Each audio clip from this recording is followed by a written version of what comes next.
Hey guys, today we're going to be going over the femur. This is the thigh bone, all right? This is the strongest and longest bone in your body.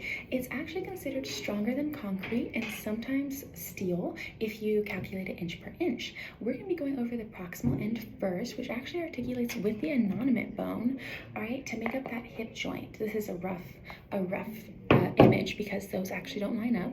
It's the left and the right.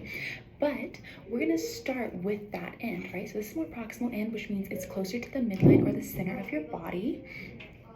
This is the actual part that's going to articulate with that acetabulum, right? That is the head of the femur, right? So we saw the head of the humerus in the arm module. This is the head of the femur. Below the head, we're gonna have the neck of the femur, right? So this area right here, that's the neck of the femur, right? So the neck is always or usually inferior to the head, right? So that's gonna be the neck, and this is the head. It goes all the way around. No matter where you pin it, that is the head of the femur. Now, you'll notice if I put it a little bit closer, you have this little hole, this little indentation. That's trying to show you the fovea capitis, all right? The fovea capitis, that is where the ligamentum teres runs through, all right? Fovea capitis, and that's where the ligamentum teres runs through. If you're taking this at a undergraduate level or even graduate level, you would probably need to know that. That is a very important structure, right?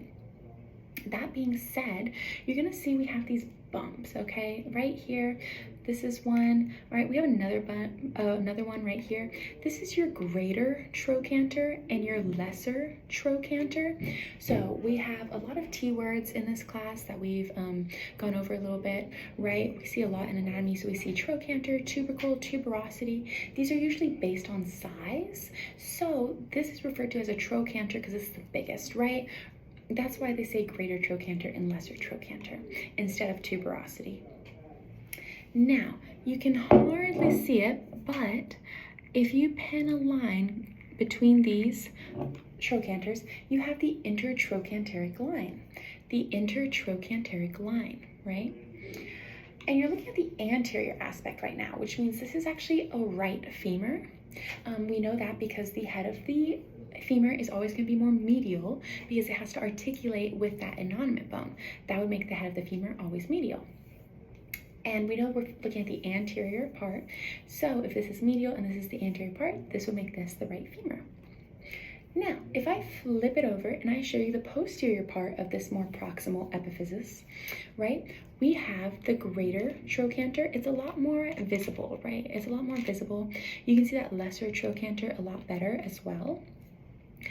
Now, this is no longer referred to as the intertrochanteric line because it's more obvious and a little bit deeper. It's going to be known as the intertrochanteric crest. The intertrochanteric crest. If I pin this little fossa up here though, notice there's a little hole. That is actually going to be your trochanteric fossa. Your trochanteric fossa. However, this is still known as the neck, right? The neck of the femur, and this would still be known as the head of the femur, okay? Moving down on the posterior side, you're gonna see this line, right? You're gonna see this line right here. This is the linea aspera. Linea aspera. It sounds a lot very similar to the linea alba, but make sure that you say linea aspera. The linea alba is actually on your abdominal muscles. This linea aspera is found on your femur, okay? And it's found on the posterior aspect. Now, if we go to the more distal end, or the end that's further away from the midline of our body, or this center of our body, we have this more distal end, okay?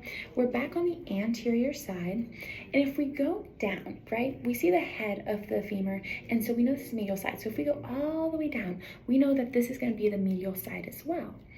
All right, sometimes you don't get to see this. If you're taking anatomy at school, sometimes you're just asked on this part of the bone and you're not able to see the more proximal end. So my trick for you is medial is more massive. Medial is massive, or medial is more massive, right? So that medial condyle and that medial epicondyle are going to be bigger. And that's the easiest way to remember it in my mind. But you can always just trace it down, right? So, like I said, this was that medial condyle, your medial epicondyle. That being said, this is your lateral epicondyle, and this would be your lateral condyle. These are better seen from the posterior aspect though. Now, on your medial condyle, you're gonna have the adductor tubercle. The adductor tubercle, it's a little hard to see. It's a little bump right there. It's a small bump, but it's your adductor tubercle, and it's always found on that medial epicondyle. Now, epicondyle, right? We have the word epi there, right? Because it means more towards the outside, all right? You drop the epi when you go towards the inside, right? That's why these ones are just condyles, while these ones are epicondyles, because they're on the outside.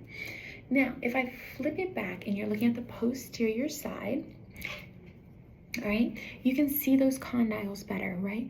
This is going to be that medial condyle. This is going to be that lateral condyle. This is actually going to be your intercondylar fossa right here. And this surface right here is known as your popliteal surface, all right? It is the opposite of your patellar surface. And why it's called that is because your patella, which is your kneecap bone, sits right here, and it's called your patella, and so this is called the patellar surface. But on the back of the knee is known as the popliteal region. So this is the popliteal surface.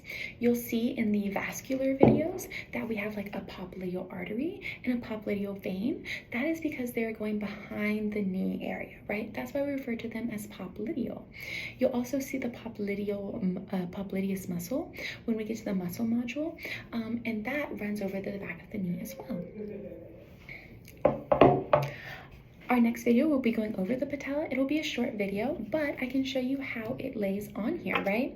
So it's gonna lay right here. It's a very small bone, and we'll go over this in the next video. Thank you.